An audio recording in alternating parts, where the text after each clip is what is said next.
Hello friends, आज हम लोग मुंडा जनजाति के बारे में पढ़ेंगे जो आने वाले जेपीएससी पीटी सिलेबस के अकॉर्डिंग है। इसमें हम लोगों को झारखंड के 32 तरह की जनजातियों के बारे में पढ़ना है। इस जनजातियों के विषय में हम लोग 2 वीडियो बना चुके हैं, जिसमें संथाल और उरांव इन दोनों को हम लोग पढ़ चुके हैं। आज हमारा नेक्स्ट पॉइंट है मुंडा जनजाति।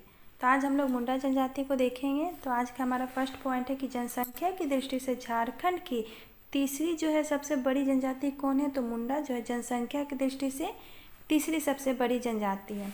प्रजातीय दृष्टि से मुंडा को प्रोटो ऑस्ट्रेलॉइड समूह में रखा गया।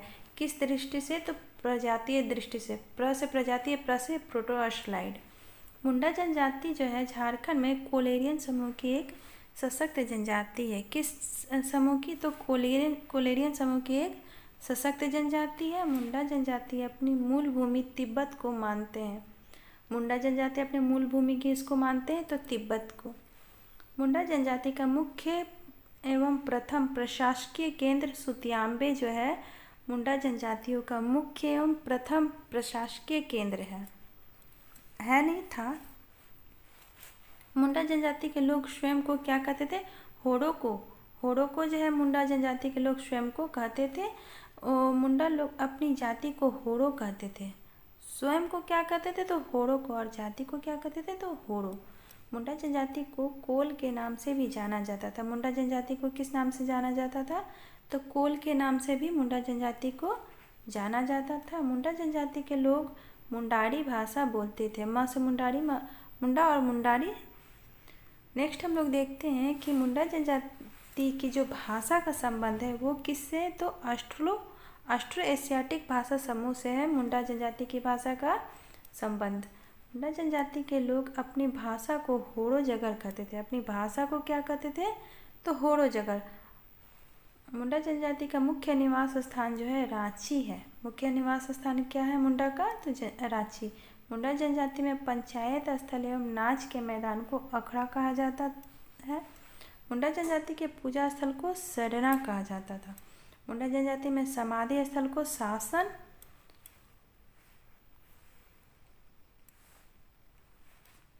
नेक्स्ट हम लोग देखते हैं कि शासन में मृतों की पुण्य स्मृति में पत्थर के शिलाखंड रखे जाते हैं जो शासन देरी या हरगड़ी कहलाते हैं। शासन देरी या हरगड़ी कहलाते हैं। किसे कहा जाता है शासन देरी या हरगड़ी? तो मुंडा जनजाति की जो जैसे शासन किसे कहा जाता? तो वैसा स्थान जहाँ पे किसी को गाड़ा जाता है। जो जैसे कोई भी मुंडा जनजाति के लोग मर जाते हैं तो उनको जिस जगह पे मतलब उनका समाधि स्थल जो होता है उस जगह को क्या कहते हैं? तो शासन। और उस शासन के ऊपर छोटे छोटे पत्थर रखे जाते हैं। जैसे कि ये किन्हीं का समाधि स्थल हो गया और इस पे जो पत्थर रखे जाते हैं इसको क्या कहा जाता है? तो शासन देरी। नेक्स्ट हम लोग देखते हैं कि मुंडा जनजाति जो है उन लोगों में शासन में जो जुगटोपा समारोह के साथ मृतक व्यक्ति की हड्डियां गाड़ी जाती है। अब ये जुगटोपा समारोह क्या होता है? तो जब कोई किसी की मृत्यु हो जाती है तो उसे जब जाकर के दफन किया जाता है उस जगह पे एक समारोह होता है, उसे क्या कहते हैं? जुगटोपा समारोह। ठीक है। मुंडा जनजाति के युवा गृह को गीतियोरा के नाम से जाना जाता है।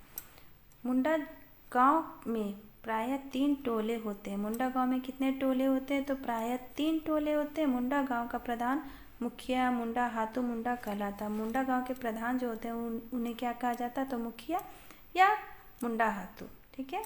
मुंडा गांव का धार्मिक प्रधान पाहन कहलाता है। नेक्स्ट हम लोग देखते हैं कि पाहन का जो सहायक होता है वो पुजार या पनभरा कहलाता है। पाहन जो होते हैं धार्मिक प्रधान होते हैं और उनके जो सहायक होते हैं उसे क्या कहा जाता है? तो पुजार या पनभरा। प से पाहन, प से पुजार या और प से पनभरा, तीनों प से ही हैं। नेक्स्ट हम लोग देखते हैं कि मुंडा जनजाति में ग्रामीण पुजारी को डेहरी कहा जाता है।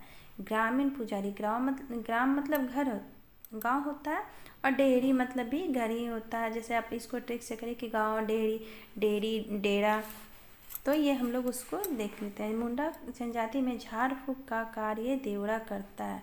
अब झाड़ फूँक का कार्य कौन करता है? तो देवड़ा जो है मुंडा जनजाति में झाड़ फूँक का कार्य करने का काम करता है। मुंडा जनजाति के सर्वोच्च देवता जो है सिंह बोंगा है। मुंडा जनजाति के सर्वोच्च देवता कौन है? तो सिंह बोंगा। मुंडा जनजाति में ग्राम देवता को हाथू बोंगा के नाम से जाना जाता है। ग्राम देवता को किस नाम से जाना जाता है? तो हाथू बोंगा के नाम से। मुंडा जनजाति में कुल देवता को ओड़ा बोंगा कहा जाता है। कुल देवता को क्या कहा जाता है? तो ओड़ा बोंगा जो है मुंडा जनजाति के कुल देवता है। देसावली मुंडा गांव की सबसे बड़ी देवी है। मुंडा गांव की सबसे बड़ी देवी कौन है? तो देसावली जो है मुंडा गांव की सबसे बड़ी देवी है। मुंडा जनजाति में पहाड़ देवता को बुड़ू बोंगा के नाम से जाना जाता है। पहाड़ देवता को किस नाम से जाना जाता है मुंडा जनजाति में? तो मुंडा जनजाति में पहाड़ देवता को बुड़ू बोंगा के नाम से जाना जाता है। इकिर बोंगा जो है मुंडाओं का जल देवता है। इकिर बोंगा क्या है? जल देवता इकिर बोंगा। मुंडाओं के धर्म का आधार जीववाद है। मुंडाओं के धर्म का आधार क्या है? तो जीववाद जो है मुंडाओं के धर्म का आधार है। नेक्स्ट हम लोग देखते हैं कि मुंडा जनजाति में गोत्र को किली नाम से जाना जाता है। तो मुंडा जनजाति में गोत्र को किस नाम से जाना जाता है? तो किली जो है गोत्र होता है। गोत्र को हम लोग क्या बोलते हैं? किली या गोत्र। मुंडाओं की प्रसिद्ध कथा जो है सोसो बोंगा जो है वैलेड रूप में गढ़ी गई है। सोसो बोंगा किस रूप में गढ़ी गई है? तो वैलेड रूप में। मुंडाओं के सर्वाधिक महत्वपूर्ण पर्व सरहुल को बाप पर्व के नाम से जाना जाता है। महत्वपूर्ण पर्व सरहुल को किस नाम से जाना जाता है? तो बाप पर्व के नाम से। नेक्स्ट हम लोग देखते हैं कि बतौली पर्व को छोटा सरहुल के नाम से जाना जाता है। प्रश्न पूछे जाएंगे कि छोटा सरहुल के नाम से किस पर्व को जाना जाता है? तो बतौली को छोटा पर्व के नाम से जाना जाता है। अनौवा पर्व को धान बुनी पर्व के नाम से जाना जाता है। अनौवा पर्व को अनौवा मतलब अन्न और धान दोनों अनाज का ही रूप है। मुंडा जनजाति में वधु मूल्य को गोनोंग कहा जाता है। मुंडा जनजाति में वधु मूल्य को क्या कहा जाता है? गोनोंग।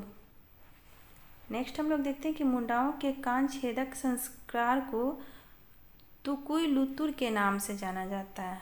कान छेदने के जो संस्कार होते हैं उसे मुंडा जनजाति में क्या कहा जाता है? तो तुकुई लुतुर के नाम से इसे जाना जाता है, जो कि कान को छेदने की एक प्रथा होती है, तुकुई लुतुर। मुंडा अपने गांव को हाथू कहते हैं। मुंडा अपने गांव को क्या कहते हैं? तो हाथू। और विधवा विवाह को मुंडा जनजाति में सगाई नाम से जाना जाता है। विधवा विवाह को मुंडा जनजाति में किस नाम से जाना जाता है? तो सगाई नाम से जाना जाता है। मुंडा जनजाति में तलाक को साकमचारी कहा जाता है। तलाक को क्या कहा जाता है? तो तलाक को साकमचारी। नेक्स्ट हम लोग देखते हैं कि मुंडा जनजाति महली मुंडा एवं कंपाट मुंडा दो शाखाओं में विभक्त है। तो यहाँ प्रश्न पूछे जाते हैं कि मुंडा जनजाति कितनी शाखाओं में विभक्त है? तो दो। कौन कौन सी? तो महली मुंडा और कंपाट मुंडा। नेक्स्ट हम लोग देखते हैं कि रिजले ने मुंडा जनजाति के 340 गोत्रों का जिक्र किया है। तो प्रश्न पूछे जाते हैं कि किनके द्वारा मुंडा जनजातियों की जो गोत्र है उसे 340 बताया गया, उनका जिक्र किया गया। तो रिजले के द्वारा जो है मुंडा जनजातियों के 340 गोत्रों का जिक्र किया गया है। सोमा सिंह मुंडा ने अपने संक्षिप्त मोनोग्राफ मुंडा में, किसमें? मुंडा में। किसने? तो सोमा सिंह ने। मोनोग्राफ उनका क्या है? तो मुंडा में मुंडा जनजाति की 13 उपशाखाओं की चर्चा की है। किनके द्वारा की गई है मुंडा की 13 उपशाखाओं की? तो सोमा सिंह के द्वारा।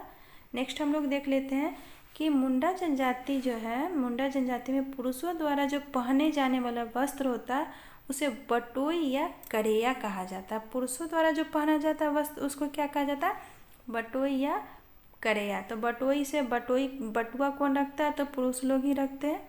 और बटुआ जो होता है कैसा रहता है? तो काला, करेया। ठीक है, ये पुरुष के द्वारा रखा जाता है। नेक्स्ट हम लोग देखते हैं कि मुंडा जनजाति में महिलाओं द्वारा पहने जाने वाले वस्त्र जो है उसे क्या कहा जाता है? तो पारेया। पारेया यानी पायल जो होता, वस्त्र समझिए, नहीं इसको पायल समझिए। पायल कौन पहनता है? महिलाएं पहनती हैं। और आज का ये लास्ट पॉइंट है कि मुंडा जनजाति झारखंड में, मुंडा जनजातियों का झारखंड में आगमन जो लगभग 600 ईसा पूर्व माना गया है कि मुंडा जनजाति जो है झारखंड में 600 ईसा पूर्व के लगभग में भारत झारखंड में आकर के बसे थे। तो आपको अगर ये वीडियो अच्छा लगे तो चैनल को लाइक ज़रूर कीजिएगा। तो मिलते हैं हम लोग नेक्स्ट वीडियो में।